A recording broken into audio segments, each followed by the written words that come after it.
Cancer పై అవగాహన పెంచుతూ ప్రజల్లో ఆరోగ్య జాగ్రత్తలపై చైతన్యం తీసుకురావాలనే లక్ష్యంతో కావలి పట్టణంలో 3K వాక్ కార్యక్రమం నిర్వహించారు.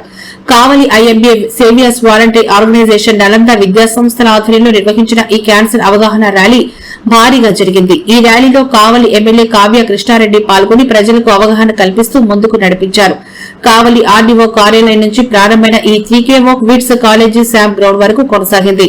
వైద్యులు, విద్యార్థులు, స్వచ్ఛంద సంస్థ ప్రతినిధులు, మహిళలు, యువత పెద్ద సంఖ్యలో పాల్గొన్నారు.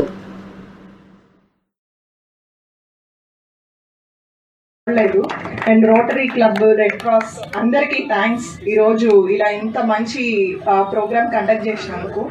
సో క్యాన్సర్ ఈ పదం వినంగానే అదొక స్టిగ్మా, ఎయిడ్స్ లాగా క్యాన్సర్ అని పదం వినంగానే పేషెంట్ ఫస్ట్ భయపడిపోతాడు. ట్రీట్మెంట్కి ఆల్మోస్ట్ సైకియాట్రిస్ట్ రేంజ్లో కౌన్సిల్ చేయాల్సి వస్తుంది, ఆంకాలజిస్ట్. మిగిలిన ఓపీతో పోల్చుకుంటే వాళ్ళు ఏంటి అంటే కన్విన్స్ అయిపోతారు ట్రీట్మెంట్కి. బట్ క్యాన్సర్కి అలా కాదు, చాలా ఎక్కువ కన్విన్స్ చేయాలి. బట్ మీరు ఒక విషయం మర్చిపోతున్నారు, క్యాన్సర్లోనే కెన్ ఉంది, యూ కెన్. ఇంతకుముందు ప్రీవియస్గా మీరు ఆల్మోస్ట్ హైదరాబాద్కి, అడయార్కి అలా వెళ్ళే ట్రీట్మెంట్స్ అన్నీ కూడా మన కూతవేట దూరం నెల్లూరులోనే అన్నీ అవైలబుల్ ఉన్నాయి, ఇంక్లూడింగ్ పెట్ సిటీకి మీరు ఎక్కడికో వెళ్ళాల్సిన అవసరం లేదు, నెల్లూరులోనే అన్నీ దొరుకుతాయి మన మెడికవర్ హాస్పిటల్స్లో.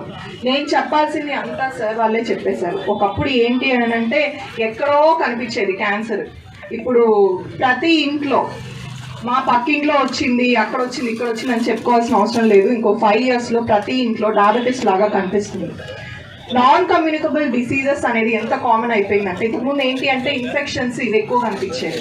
ఇప్పుడు క్యాన్సర్స్, డయాబెటీస్, ఇన్ఫర్టిలిటీ హాస్పిటల్స్ అండి, ఎక్కడ పట్టినా ఇన్ఫర్టిలిటీ. ఇంతకుముందు ఇన్ని కేసులే చూడలేదు. వీటన్నిటికీ తీసుకుంటే కామన్ కాజ్ అడిక్షన్స్ కాదు.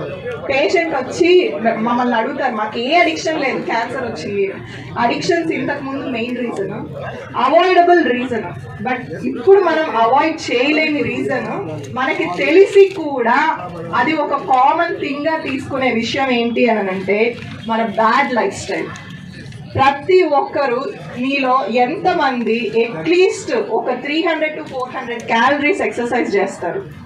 తినడం మాత్రం తినేస్తాం, అరౌండ్ 2000 క్యాలరీస్ పైన తినేస్తాం. ఎంతమందికి ఫిట్నెస్ అంటే ఇంట్రెస్ట్? ఇదేదో పెద్దవాళ్ళకి చెప్పేది కాదు, చిన్న పిల్లలు అప్పటి నుంచి చెప్తున్నాం. One of the alarming situation ఏంటి అంటే చిన్న పిల్లల్లో ఫ్యాటీ లివర్ కనిపిస్తుంది. చిన్న పిల్లల్లో less than 5 yearsలో కూడా వీఆర్ డిటెక్టింగ్ ఫ్యాటీ లివర్. అంటే మదర్ చిన్నప్పటి నుంచి బేబీకి ఏం ఫీడ్ చేస్తుంది? Just fat. ఇమాజిన్. ఆ ఒబేసిటీ అలా కంటిన్యూ అయ్యి, obesity is also becoming a major cause for cancers.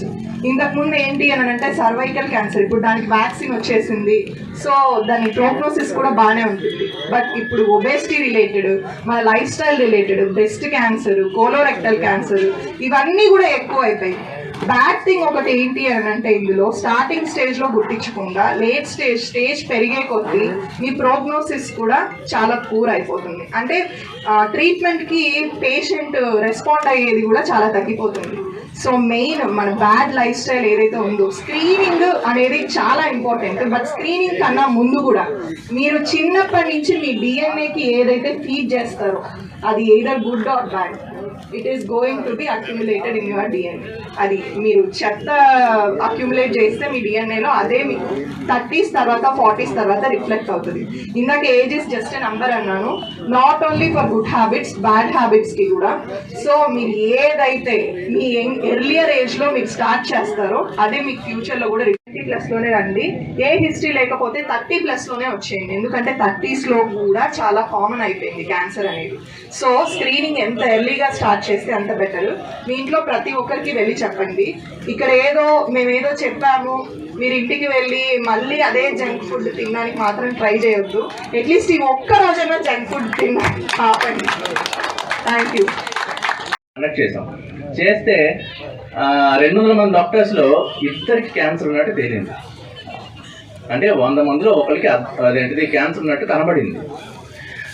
ఒక ఆవిడకి బ్రెస్ట్ రొమ్ము క్యాన్సర్ 2వ స్టేజ్లో బయటపడ్డది. ఇంకొక ఆయన, ఒక ఆర్థోపెడిక్ డాక్టర్ గారు, ఆయనకి కిడ్నీ క్యాన్సర్ 1వ స్టేజ్లో బయటపడ్డది. వాడికి ఏం సిమ్టమ్స్ లేవు, అంతా బాగున్నారు, అంతా బాగుంది, రోజు పనులు చేసుకుంటున్నారు, రోజు వచ్చి ఉద్యోగాలు చేసుకుంటున్నారు, అంతా బాగుంది. సో ఎప్పుడైతే స్క్రీనింగ్ కిడ్నీ క్యాన్సర్ మనం కనిపెట్టినట్టు అయితే ఆయనకి సిమ్టమ్స్ వచ్చి యూరిన్ లో రక్తం పడి ఆయన హాస్పిటల్కి